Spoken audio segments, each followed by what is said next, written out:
નરેશભાઈ કરશનભાઈ ઠાકોર રાપરથી આવું છું. ગુજરાત ઠાકોર છે રાપર તાલુકા પ્રમુખ. અને ખરેખર અમારે રાપરમાં જે ડિમોલેશન થયો એ અમારી કોળી સમાજ ઉપર ખરેખર ઓરમાની વર્તન થઈ રહ્યું છે આ તંત્ર દ્વારા. એની અમે આજે રજૂઆત કરવા આવ્યા હતી.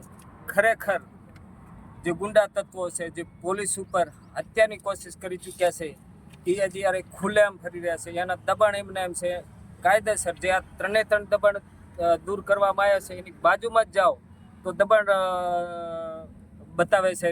જે ત્રણે ત્રણ દબાણ છે, જે નીલપર પાટિયાનું દબાણ છે, એનાથી થોડાક આગળ જાઓ તો એવી જ રીતનું દબાણ છે કે ખરેખર મારી સમાજ ઉપર જ આ ઓરમાની વર્તન છે આ તંત્ર દ્વારા.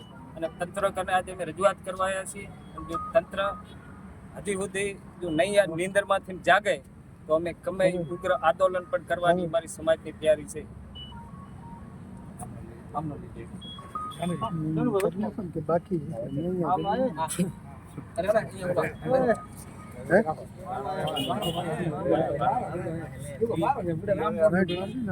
મામાનું સારું લઈ જાવ.